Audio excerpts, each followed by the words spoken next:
I'd like to say thank you to Michelle, John, and the rest of the membership here. But I also want to point out that there was a question asked of this panel. Did they find any hope for the future in Illinois? And they said they found hope here at NABA. So coming here to NABA gave them what they needed to have a direction forward for the future. So that's no better description of what this program can do. So it's very nice to hear them say that. My name is Matt Dennis. I am 33 and a third years into my life sentence in this business, just like you guys. I have been a bail bondsman for 33 consecutive years. My daughter has recently taken over that business, and she runs that for us. In 2014, we were under the pressure of the Vera Institute, the SPLC, federal lawsuits, crazy stuff, all kinds of stuff calling us bad guys. I was sitting in my office. I'm a former Navy guy. I spent some time in the Navy. I was a Tron. I worked on the GPS systems for the P-3 Orion fleet for the Navy. In the late 80s, I taught the Navy's fleet how to use GPS in our aircraft. So a deputy walked into my office and said that the Vera Institute had put a white paper together to take over New Orleans electronic monitoring. We had the Vera Institute on the ropes. We had them beat. And the one question I kept asking is, what are you going to do if you're wrong? What do you do when you're wrong? You can't arrest them. And the Vera Institute wanted everybody let go for free. They didn't believe that the bail bondsman should exist. So I quickly gathered my thoughts, and I went straight to the courts, and I introduced electronic monitoring myself, because I had the one thing nobody else had. I had full arrest powers. Any single person released on electronic monitoring could be picked up easily by us. So I want to ask, we got a smaller group right now, I think everybody's on vacation, but I want to ask, what is your competition? Is your competition in this room? Is this who you're competing with? Because the truth is, this is not your competition. The people in this room, they all have the same ideas you have. They just want to be better than you. But that's not your competition. Your competition is two different entities that are very dangerous to you. So I want to ask everybody in this room a question. Are you a release or are you in jail? Anybody know? Anybody want to answer that? What is your job? Is your job to get people out of jail, or are you in jail? Okay, and if you read Trailer versus Tanker, it makes it very clear what you are. Your arrest powers come from the fact that that person never got out of jail. That person was simply transferred to your custody. That's why you don't need a warrant. That's why you can cross state lines. So my next question is, how many people in here are afraid of preventative detention? Anybody? Who hates preventative detention? Who thinks that's the next coming of the day? Me. Why would you hate preventative detention? You're in jail. You are in jail. You just have to change the way they understand what you are. You have forgotten what you are. You are not a release. You were never a release. Nobody has ever been released by a bail bondsman. Ever. You simply took custody of a person. That saves your community. No more medical, no more transportation, no more liability. You're the safest jail in the country. You're the largest jail in the country. You're the most powerful jail in the country. You can go and get these people anywhere. If you're afraid of preventative detention, it's just because you don't know what you are. Your biggest thing is this. You have everything you need to be the answer for your community. But what is your competition? Your competition, did we go there yet? We have a couple of different types of people that are competing for your jobs. And it ain't the guy sitting next to you. They just want your customer. You'll get their next customer. It balances out. You get me today, I'll get you tomorrow. But I'll never get rid of you. These people will get rid of you. Now I hear you. We call them organized cash bail providers, but you're right. It's organized unsecure release. These people are not just unsecure release, they're organized. They do it as a business model, and there's ways to get rid of it. I don't want to go too deep into that, but I'm going to tell you, audit them. It's not the dark money coming in, it's the money that goes back. See, in Louisiana, you can't post cash bail as an entity, because that makes you a monster. In Louisiana, you can post cash bail as a person. So when little Johnny finishes his case, the money goes back to a person. And you know, went back to the fund. Your legislative auditors need the weapons in their toolbox to be able to audit these organizations. That's how you take out organized, unsecure release. Because they fill their roles with felons. They fill their roles. The girl that runs the New Orleans Freedom Fund, Montrell Carmouche, spent 20 years in the federal penitentiary. We've supervised 3 of her family members. We even watched her go to jail in the middle of this debate just a year ago for stealing. And she's still out there getting people out of jail. But she's clipped. There's not a whole lot she can do, and legislation's coming that will allow us to audit those monies going back in. If you audit those monies going back in, you'll find out why she's driving a $150,000 car as a former federal inmate. Because we know she's not getting paid that kind of money. So the organized cash bail providers, the unsecured providers, are probably the least of your worries. As much as you hate them, that's the least of your worries, because they're really never going to win. But the one people you better fear the most are electronic monitoring, because they're not even trying to take your jobs, but they will. If you don't get them under control, they will eliminate you, because they can walk into a court, they can remind the judge that they can protect the victim, that they can handle the curfew, that they can get that kid to school, and if they don't, they can report it. What they can't do is arrest them. You can. In Louisiana, we've put the two together.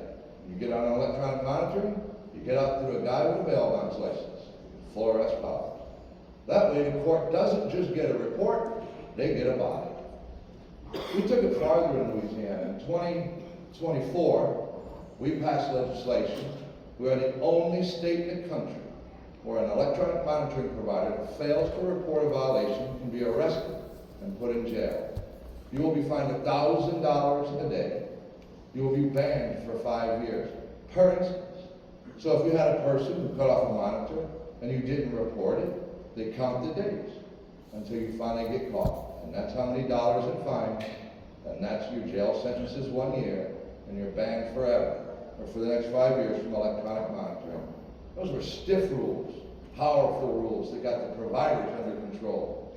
In 2025, we took it to the next level, and we passed a statute that can get a judge charged with malfeasance, put in jail for 10 years, and removed from the bench for failing to do their due diligence when they receive these reports.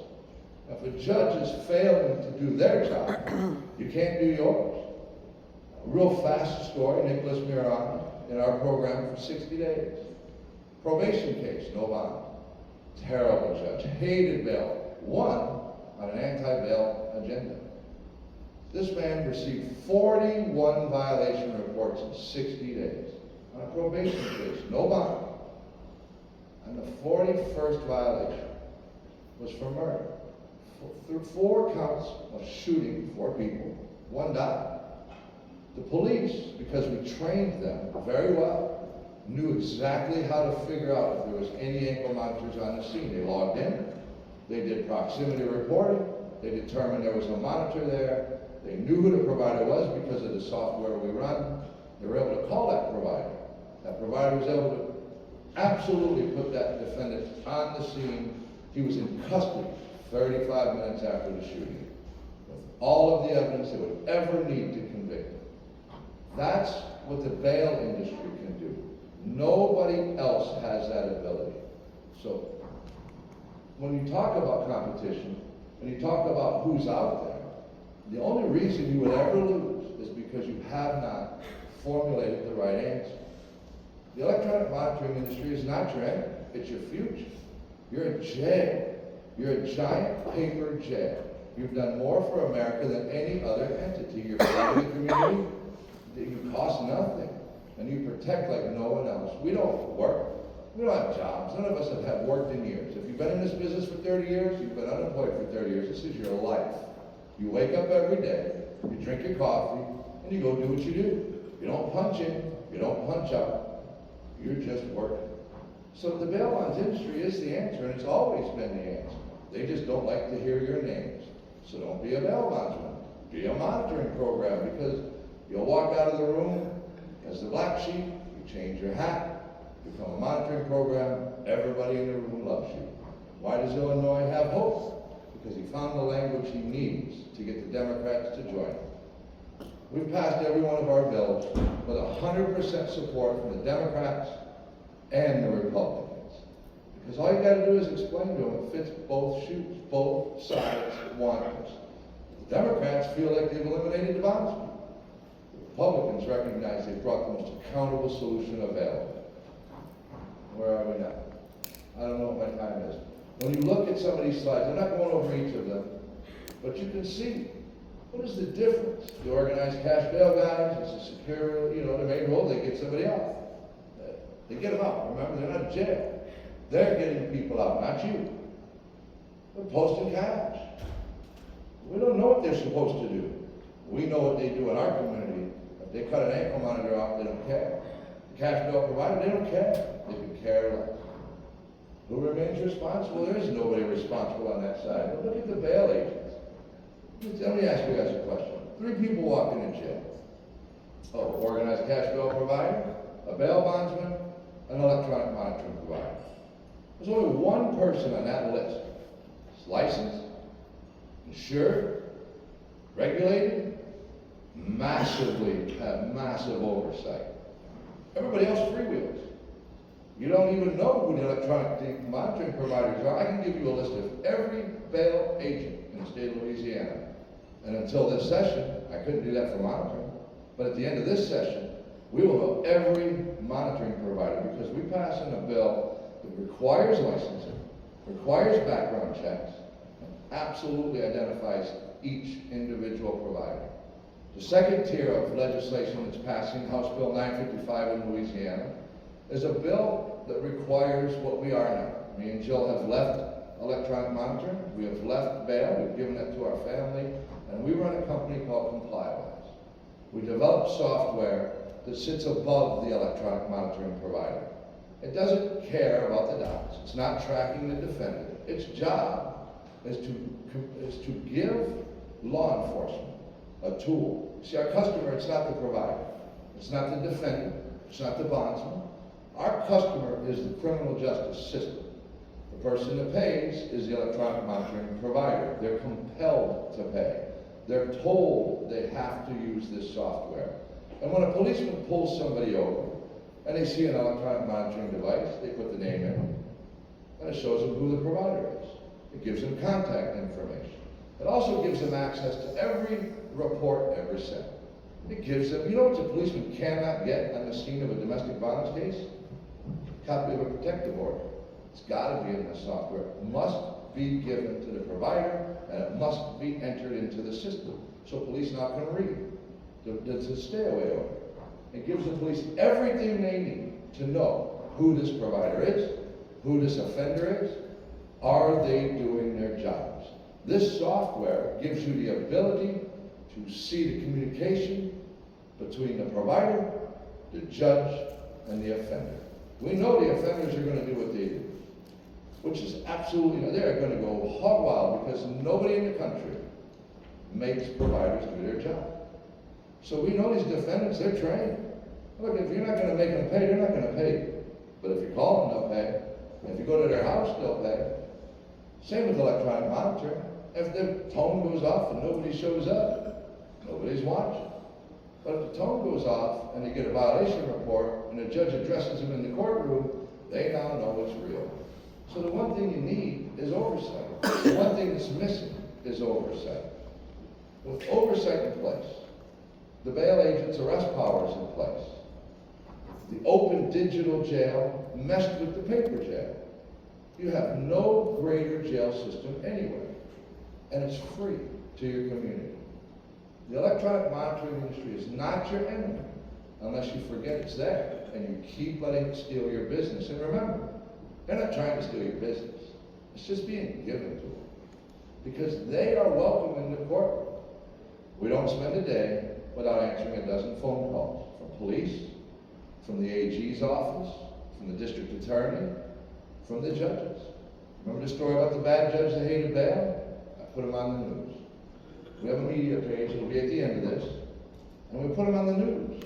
He called me 30 minutes after getting bashed on the news, being blamed for this death.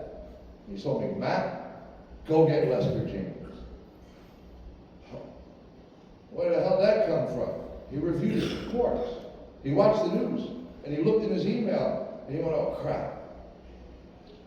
That judge will not release a defendant on probation without a bond anymore. Because he wants arrest powers, instantly. When that judge gets a report, he calls Jill and he says, I want him, go get him. That judge can be reached on Christmas Eve while in New York City at 2:30 in the morning when Jill calls him because he's so afraid something's wrong. That's how you flip these people back. This man hated bail. Not one person walks out of his courtroom on a violent crime without a bond and a bracelet. That's the way you win. Don't ever, ever, ever surrender your space. You heard Illinois tell you today. They got hope from this meeting. They got hope because they found the right language. We can get you back in through the back door. They'll never see it coming. This is what you want to do. I'm going to bring Jill up. I just want to say this. I don't know if you've ever seen this. We worry about our neighbors. You guys are not my competition. That is something you need to live by. Because that's how you win. Fix your business. Become the solution in your community. And no one will ever take you out. We have no fear. We have no Southern Poverty lawsuit. One more thing. A few days before they got indicted, we watched as a sheriff at Caddo Parish wanted to introduce an electronic monitoring program. SPLC said it's unconstitutional to make a person pay to get released, right? Remember that? Don't pay money, that's not fair. It's funny, Caddo Parish wants to open an electronic monitoring program. And they're only going to put low-risk, non-violent people. Well, we don't hold them people anymore, so what are you talking about? But it wasn't that got to me, it was the thing that happened at the very end. The SPLC stood up and supported it. All of a sudden they support a person paying for their own incarceration, but they don't support them paying for their own release. It's that easy to flip these people around, and they don't even know what they're saying. So with that, I'm going to give you to Jill. She is our lobbyist. She does our bills. She gets them passed. But she has a few things that she's going to offer you guys at the end. Thank you. Go, Jill.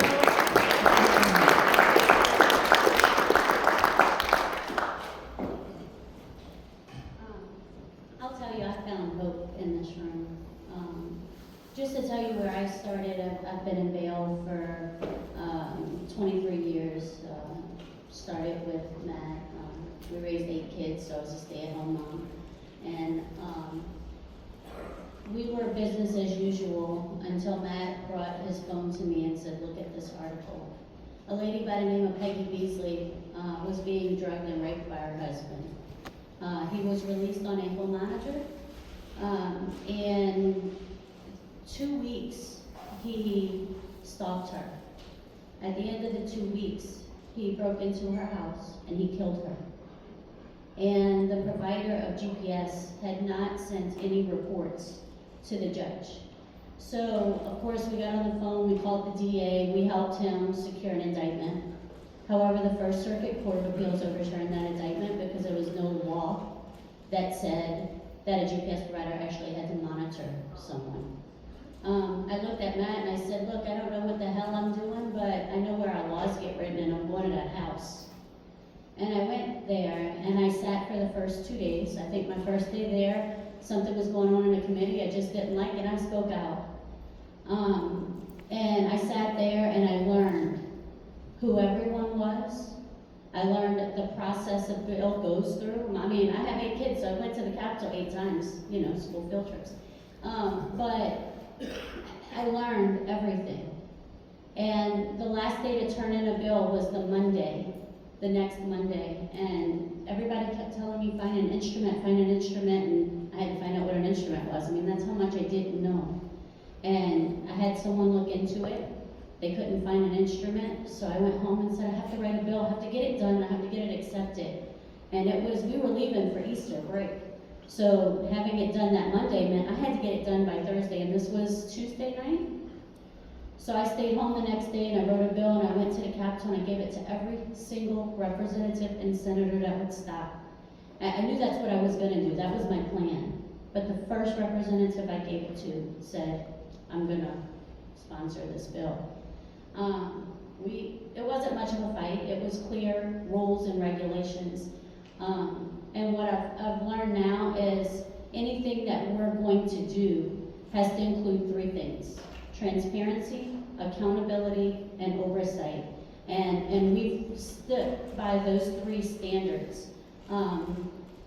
Now, what we're looking at right now is cash bail depositors and GPS providers. And all through this place, we've heard over and over again how there's no accountability, there's no oversight, and there's no transparency in these programs. So when we were asked to speak, I'm like, I don't want to just come up here and speak about the problems. You know, a lot of the associations that you go to, and I've never had that problem with NABA, that we sit here and we talk about the problems. I said, I want some real solutions. I want the agents in the room to be able to bring something home that they can bring to their legislators and say, let's try to do this. So I've done a lot of research, and one of the first things that we did was cash bail depositor. And Michelle, I am very happy I would be very happy to change that to that way. Because one thing I did notice in this whole fight is it doesn't matter if it's a cash bail depositor, if it's a bail fund, if it's pretrial or SPLC, it doesn't matter what group it is. One thing they do is they all speak the same language, and we don't. And this will help us to be able to go to our legislators nationwide with the same language. So I will be happy to change that. We need to define who they are. We need to make sure that they're registered, that they are vetted, that they have background checks. We need to make sure that they're not bonding out our most violent cases. And we need to make sure there's some reporting process, auditing being done. In this act, you will be able to bring these to your legislators and say, look, this is one of the biggest things that I've learned through this legislative process. Let's not focus it on getting rid of them. Let's focus on making it more transparent. Let's expose them. Let's protect public safety. Let's protect victims. When we had a bill, a provider brought a bill this session about getting paid and making the courts make offenders pay for their ankle monitor. And I'm like, nothing in here says why. And I had to get with the actual representative that was bringing the bill, and I said, you're never going to get this passed, because this is about money in a private entity's pocket. And that's not really what it's about. Right now, providers across our state are walking up to a person's house who didn't pay them, and they're taking the ankle monitor off, then contacting the court, leaving our community and our victims unprotected. And what I'm going to say you need to have your bill say is that yes, you can remove it, but it has to be done in court so the court can decide public safety issues and victim protection issues. And so we were able to reword that bill, and it has passed the House. One of the other things, I see Steve is still here.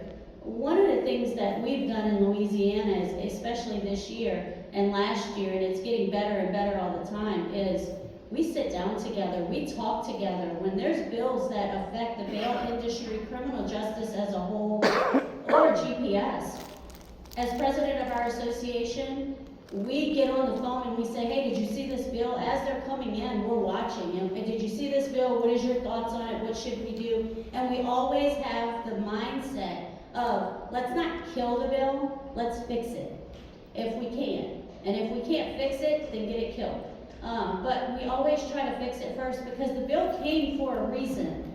And when you look at it, it's just the wrong people are looking at it. And so when we get together and we really look at it, we can fix these bills that are coming through to go into our favor, instead of doing what it had good intentions. State police had good intentions. They were going to remove our ability to put things in NCIC as bail agents.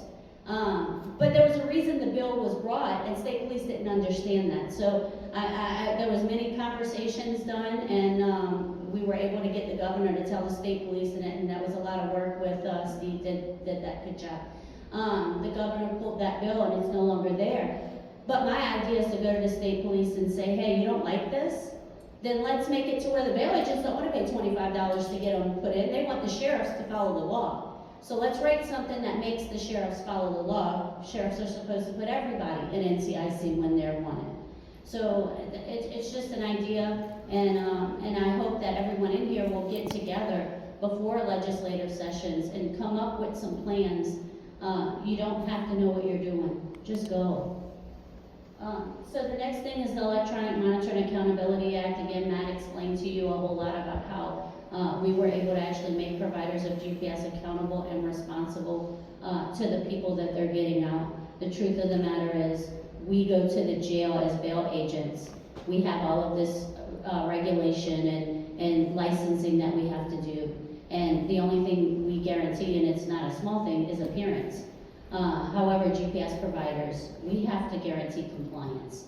And right now we have, it was so bad that you had people that were going to the jail putting on dead ankle monitors or skeleton ankle monitors, and nothing was being done. So we were able to end that in Louisiana, and hopefully this year with the list of providers, that'll help the AG and law enforcement be able to investigate further into these providers. I did put a QR code. If you want to scan that QR code and save it to your phone, it actually has 3 things. It's going to give you the full Cash Bail Depositor Act. Unsecured Bail Act. I'm going to change it, but it's in my head, my language, so I will change it. You'll be able to bring that to your legislators and work with your legislators. It is said it is a nationwide act. There are some little things in there that they have parentheses around because some of it, the way it needs to be written for your state, but your legislators will be able to help you with that. There's also the GPS Provider Accountability Act, which you can also bring to set some standards and some accountability for your GPS providers. And then on our way up here, I received an email. I was asked on Tuesday to write a proposal to start a GPS oversight task force for our governor's office. So I wrote the proposal on Tuesday. On our way over here, I actually got a number. So everybody has approved it. We're going to be able to get everybody to the table, including the Sheriff's Association, the AG's office, the Governor's office, the DA's Association, Commission on Law Enforcement, everybody in one room over 4 times over the next year so that we can solidify oversight within the GPS community. I urge everyone to try to do that. It's not as hard as you would think writing a resolution. The next slide is going to be another QR code. It is my contact information. I am available. I don't mind coming to help. For free. I don't mind coming to help. I don't mind going to your Capitol and talking with your legislators. I don't mind going to your victim advocacy groups and getting people to come and do testimony. That's something that we have to do. And I just want to be available for you guys because I really like, and don't start when your legislative session is starting, start today. I know I was speaking with the legislator that was here, and their legislative session doesn't start until January, but we're starting today to get the language right for that state. And I want to make sure that everybody knows that. And again, just scan that. You'll be able to save my contact. If you didn't get the other code, then scan my contact, email me, and I will send you that whole presentation with the QR code for the transparency acts that are being put out. Thank you all so much.